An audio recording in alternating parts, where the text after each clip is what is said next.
Hi students and welcome in our next video of social science resources and development textbook in geography for class 8th. Today we are going to start our next lesson, that is 4th agriculture. So students, you have to open the page number 38 and listen carefully. See students, this lesson is about agriculture. Before starting the lesson we have to see some information. See, Gurpit, Madhu and Tina were walking through a village where they saw a farmer tilling land. जो भी गुरप्रीत, मधु और टीना, आप जैसे ही class 8 के जो friends थे चल रहे थे विलेज में से, तो उन्होंने देखा कि एक फार्मर लैंड को टिलिंग कर रहा है, ओके, डग आउट कर रहा है.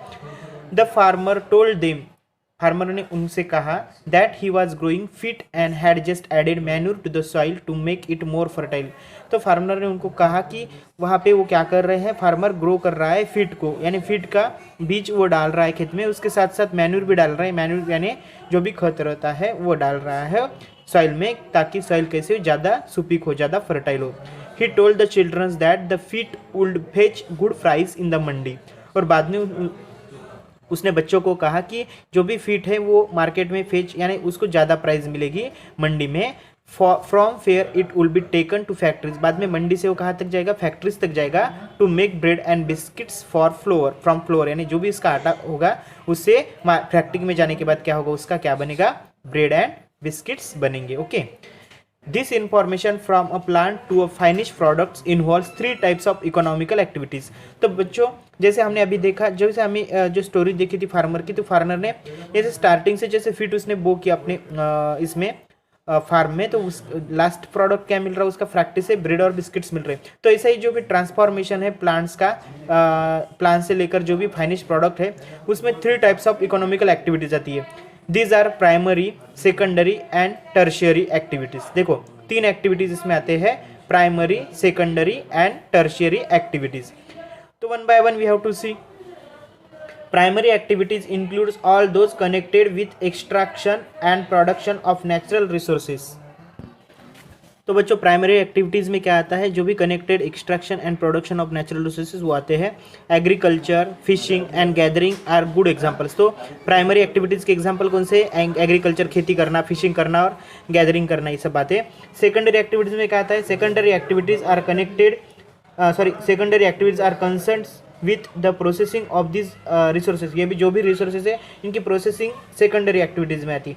Manufacturing of steel, baking of bread and weaving of clothes are the example of this activity. यानी ये एक्टिविटी के एग्जांपल्स है सेकेंडरी एक्टिविटी. उसके बाद टर्शरी एक्टिविटीज़ क्या आती है, tertiary activities provide support to the primary and secondary sectors through service. Tertiary activity क्या करती है, सर्विस देती है फर्स्ट जो भी प्राइमरी और सेकेंडरी सेक्टर से एक्टिविटी के. Tertiary activity, transport, trade, banking, insurance and advertising are examples of tertiary activities. Tertiary activities के एग्जांपल्स है. Then students see, agriculture is a primary activity. Agriculture क्या है, प्राइमरी एक्टिविटी है. It includes growing crops, fruits, vegetables, flowers and rearing of livestocks. देखो इसमें क्या आता है, क्रॉप्स को ग्रो करना, फ्रूट्स ग्रो करना, वेजिटेबल्स ग्रो करना, फ्लावर्स, उसके बाद रेयरिंग ऑफ लाइव स्टॉक यानी एनिमल्स को रेयर करना. In the world 50% of persons are engage in the agricultural activity. देखो हमारे वर्ल्ड में ज़्यादातर 50% जो भी लोग हैं वो एंगेज रहते हैं एग्रीकल्चरल एक्टिविटीज़ में. 2/3 of India's population is still dependent on agriculture. और हमारे इंडिया का जो भी पॉपुलेशन है उसमें से 2/3 पॉपुलेशन पूरा एंगेज रहता है, डिपेंड रहता है एग्रीकल्चरल एक्टिविटीज़ पे. Okay, favourable topography of soil and climate are vital for agricultural activity. Vital यानी इंपॉर्टेंट. जो भी फेवरेबल टोपोग्राफी यानी जो भी एनवायरनमेंट है हमारे यहाँ का, तो वो सॉइल के लिए, और जो भी क्लाइमेट है यहाँ का, ये सुटेबल है एग्रीकल्चर के लिए और सुटेबल होना चाहिए, वो इंपॉर्टेंट बात है. The land on which the crops are grown is known as arable land. जिस लैंड पे क्रॉप्स ग्रो होते हैं, ग्रो कर सकते हैं अच्छे से, उसको अरेबल लैंड, यानी जिस पे क्रॉप्स हम ग्रो कर सकते हैं उसी जमीन को अरेबल जमीन कहते हैं. Okay, in the map you can see the agricultural activity is concentrated those region of the world where suitable factors of the growing of crops exists. देखो, और इस मैप में आप देख सकते हो 4.1 मैप में देख सकते हो कि एग्रीकल्चरल जो एक्टिविटी है ये कॉन्सेंट्रेटेड हुई है उसी रीजन में जिसमें सुटेबल फैक्टर्स होंगे क्रॉप्स ग्रो करने के लिए. Okay, so you can see students in this figure number 4.1 world distribution of arable land, यानी जहाँ पे ये जो भी जहाँ पे एग्रीकल्चर एक्टिविटी कॉन्सेंट्रेट होती है इन रीजन में, जैसे ये रीजन दिए वाले आपको अरेबल लैंड, ये आपको जो भी ब्लू कलर में रीजन दे रहे तो ये अरेबल लैंड है और यहाँ पे suitable factors for growing crops रहते हैं। ओके, इसीलिए ये आपको बताया गया है फिगर। उसके बाद क्या आपको मालूम है, आपको बताया गया है agriculture, sericulture, pisciculture, viticulture and horticulture कौन से एग्रीकल्चर यानी खेती के संबंधित जो भी science and art of cultivation of the soil, raising crops and rearing life stock, animals पालना, खेती करना, ये पूरा एग्रीकल्चर में आता है। उसके बाद सेरिकल्चर क्या है, सिल्क वार्म की खेती करना, सिल्क वार्म का कमर्शियल रेयरिंग करना, सॉरी खेती नहीं रेयरिंग करना, ये आता है सेरिकल्चर में। फिशिकल्चर में फिशिंग का आता है, पूरे ब्रीडिंग करना फिशिंग के, अलग अलग प्रजाति जो रहती है मछली की, specially constructed tanks and ponds में, तो वो आता है पिसिकल्चर। उसके बाद फिटिकल्चर में ग्रेप्स की कल्टीवेशन करना, अंगूर की। ओके, फिटिकल्चर। उसके बाद जो हॉर्टिकल्चर है, इसमें वेजिटेबल्स ग्रो करना, flowers and fruits commercial use के लिए, बेचने के लिए, उसको कहना है हमें हॉर्टिकल्चर। ठीक है। Then students, next information is about farm system. Farm system क्या है, एग्रीकल्चर और farming can be looked as a system, उसको एक सिस्टम के हिसाब से देखा जाता है। The important inputs are seeds, fertilizers, machinery and labours. तो इम्पोर्टेंट ये जो भी इनपुट है, some of the operations involve are ploughing, sowing, irrigation, weeding and harvesting. तो जो भी ऑपरेशंस यानी क्या, जो भी कार्य है, जो भी कामकाज है खेती का, उसमें क्या आता है, इसमें प्लॉकिंग यानी खेत में हल चलाना।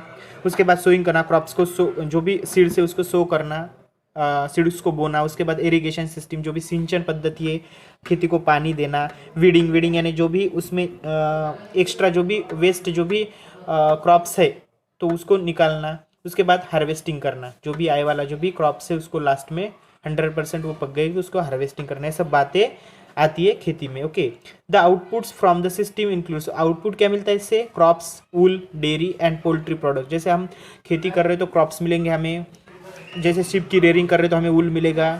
हम अगर जो भी काउज और बफेलोज अगर ये कर रहे हैं समझो, उसकी रेयरिंग कर रहे हैं तो हमें डेयरी यानी दूध के सब प्रोडक्ट्स मिलेंगे। और अगर हम कुक्कुट पालन अगर कर रहे हैं, पोल्ट्री कर रहे हैं, अगर हम मुर्गियाँ पाल रहे हैं तो हमें क्या मिलेगा, पोल्ट्री प्रोडक्ट्स मिलेंगे। ओके, इस तरह सी स्टूडेंट्स, फिगर 4.2 में आपको क्या बताया, the farm system of an arable farm. किसान कर रहा है, ठीक है, ये खेती मशीनरी है, सीड्स है, केमिकल्स है, प्लॉपिंग, सोइंग, स्पेयरिंग कर रहा है और लास्ट में जो भी प्रोडक्ट मिला है उनको क्रॉप्स मिले। उसके बाद फिगर 4.3 में क्या बताया गया, physical and human forms inputs. उसमें क्या है, physical and human forms inputs में जो भी फिजिकल इनपुट्स है वो आपको बताए गए। उसके बाद okay, then students, next we have to see about types of farming. Farming के टाइप्स देखने हैं। So see students, farming is practice in various ways across the world. देखो, फार्मिंग प्रैक्टिस की जाती है बहुत सारे एरियाज में हमारे वर्ल्ड के। Okay, depending upon the geographical conditions, demands of produce, labour and level of technology, farming can be classified into 2 main types. देखो, जो भी फार्मिंग है उसको 2 मेन टाइप्स में क्लासिफाइड किया जाता है। कौन से हिसाब से, डिपेंडिंग अपॉन जियोग्राफिकल कंडीशन, वहाँ का एरिया कैसा है, क्लाइमेट कैसा है, जियोग्राफिकल कंडीशंस कैसे है, उनका प्रोड्यूस कैसा है, लेबर कौन से लगते हैं और टेक्नोलॉजी की लेवल कौन सी है, उस हिसाब से फार्मिंग के 2 मेन टाइप्स गिरते हैं। These are subsistence farming, commercial farming. देखो, subsistence farming and commercial farming are the 2 types of farming. Then students, we have to see subsistence farming. ये क्या है, subsistence farming कैसी रहती है। This type of farming is practiced to meet the need of farmers family. देखो, ये थोड़ी सी कम budget वाली है, यानी इसमें कैसा है कि फार्मर की जो भी फैमिली है उसको उसके डेली नीड्स मिलना, यही हिसाब रहता है। Traditionally low levels of technology and household labour are use to produce on a small output. ये ट्रेडिशनली की जाती है खेती और लो लेवल पे की जाती है, टेक्नोलॉजी भी ज़्यादा नहीं रहती, एडवांस टेक्नोलॉजी नहीं रहती, और जो भी लेबर रहते हैं वहाँ के श्रमिक रहते काम करने वाले हाउस होल्ड रहते हैं, ठीक है, और आउटपुट भी उनसे कम मिलता है। Subsistence farming can be further classified as intensive subsistence and primitive subsistence. अभी हमने जो फार्मिंग के 2 टाइप्स देखे थे उसमें से देखा था, पहला देखा था सब्सिस्टेंस फार्मिंग, उसमें से भी उसके 2 टाइप्स है, सब्सिस्टेंस फार्मिंग के, intensive farming and primitive farming. Okay, तो फर्स्ट देखेंगे इंटेंसिव सब्सिस्टेंस फार्मिंग कौन सी है, इंटेंसिव सब्सिस्टेंस एग्रीकल्चर कौन सा है। In intensive subsistence agriculture the farmer cultivates a small plots of land using simple tools and more labour. देखो simple tools use करता है, यानी जो भी वर्किंग के लिए जो भी मशीनरी रहती है सिंपल यूज़ करता है, और लेबर ज़्यादा लगते हैं, मोर लेबर यूज़ करता है। Climate with large number of days with sunshine and fertile soil permit growing of more than one crop annually on the same plot. और एक ही प्लॉट पे क्या करते हैं, ज़्यादा डेज तक सनशाइन चाहिए, दूसरी बात फर्टाइल सॉइल चाहिए, और परमिट करते ऐसे क्रॉप्स को मोर देन वन क्रॉप्स यानी annual on the same plot, उसी प्लॉट पे एन्यूअली 2 क्रॉप्स ग्रो करते हैं। Rice is the main crop, इसमें इनका जो भी मेन क्रॉप रहता है वो राइस रहता है। अदर क्रॉप्स इंक्लूड फीट, मेज, पल्सेस एंड ऑयल सीड्स। और राइस को छोड़ के अदर जो क्रॉप्स बोले उसमें गेहूँ, मक्का, जो भी पल्सेस है और ऑयल सीड से आते हैं। Intensive subsistence agriculture is prevalent in the thickly populated areas of the monsoon regions of South, South East and East Asia. ये एरिया बताया गया जहाँ पे इंटेंसिव सब्सिस्टेंस एग्रीकल्चर होता है, ये एरिया बताया गया आपको। रीजन कौन से बताए गए, south, South East and East Asia. Okay, subsistence farming का हमने फर्स्ट जो टाइप देखा था इंटेंसिव सब्सिस्टेंस फार्मिंग, अभी हमें सेकंड देखना है प्रिमिटिव सब्सिस्टेंस एग्रीकल्चर कौन सा है। Primitive subsistence agriculture include shifting cultivation and nomadic herding. देखो हमने हिस्ट्री में देखा था नोमैडिक हर्डिंग कौन सी और शिफ्टिंग कल्टीवेशन कैसा है। एक जगह पे खेती नहीं करते, एक जगह से एक जगह पे खेती करते, बाद में वहाँ की लैंड जो भी है वहाँ की ज़मीन अगर फर्टाइल नहीं रही, उसकी फर्टिलिटी लूज हो गई, तो वहाँ से अपना यानी खेती दूसरी जगह शिफ्ट करते हैं। ओके, वो जगह छोड़ के उसको कहते हैं shifting cultivation. Okay, shifting cultivation is practice in the thickly forested area of Amazon basin, tropical Africa, parts of South East Asia and North East Asia. देखो शिफ्टिंग कल्टीवेशन फार्मिंग कहाँ की जाती है बच्चों, फॉरेस्टेड एरिया में, जैसे Amazon की basin है, ट्रॉपिकल अफ्रीका है, उसके बाद साउथ ईस्ट एशिया में और नॉर्थ ईस्ट इंडिया में भी की जाती है। This are the areas of heavy rainfall and quick regeneration of vegetation. ऐसे एरिया में जहाँ पे रेनफॉल ज़्यादा है, हेवी रेनफॉल है, और रीजनरेशन ऑफ वेजिटेशन ज़्यादा है। Okay, a plot of land is cleared by filling the trees and burning them. देखो प्लॉट, जमीन का जो भी प्लॉट है टुकड़ा, उसको क्लियर किया जाता है। क्लियर किया जाता है यानी उसको ट्रीज को काटे जाते हैं, उसको बाद में बर्न किया जाता है, और उस जगह पे ये क्या करते हैं, कल्टीवेशन करते हैं। The ashes are then mix with the soil and crops like maize, yam, potatoes and cassava are grown. देखो, और जो भी एशेस है, वहाँ की जो भी ऐश यानी वहाँ पे जो भी ऐश है, ऐश को भी उस सॉइल के साथ मिक्स किया जाता है, एंड क्रॉप्स वहाँ पे ग्रो की जाती है like maize, yam, potato and cassava. Okay, after the soil loses is fertility, और जब सॉइल की फर्टिलिटी लूज हो जाती है, उसकी उपजाऊ जो भी क्षमता रहती है वो कम हो जाती है। The land is abandoned and the cultivator moves to the new plant.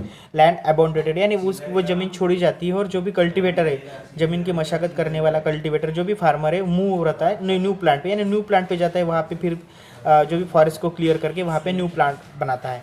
Shifting cultivation is also known as slash and burn agriculture. देखो एग्जाम में अगर आया तो आपको लिखना पड़ेगा शिफ्टिंग कल्टीवेशन का दूसरा नाम क्या है, slash and burn agriculture. Okay, then about nomadic herding है। Nomadic herding is practice in the semi arid and arid region of Sahara, central Asia and some parts of India like Rajasthan and Jammu Kashmir. यहाँ पे की जाती है nomadic herding.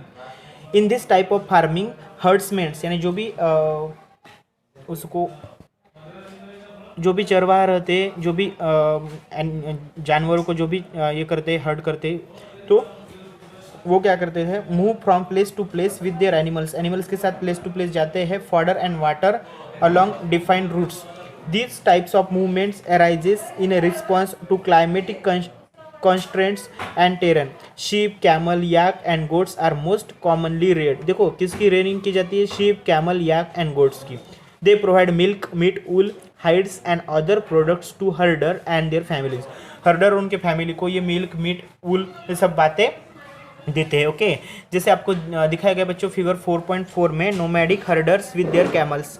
देखो camels के साथ nomadic herders है, ठीक है, एक जगह से दूसरी जगह जा रहे हैं। Okay, then students we have to say about types of farming का जो भी फर्स्ट था सब्सिस्टेंस फार्मिंग हमने देखा। देन स्टूडेंट्स सेकंड जो भी है main part commercial farming. So about commercial farming we will see in our next video.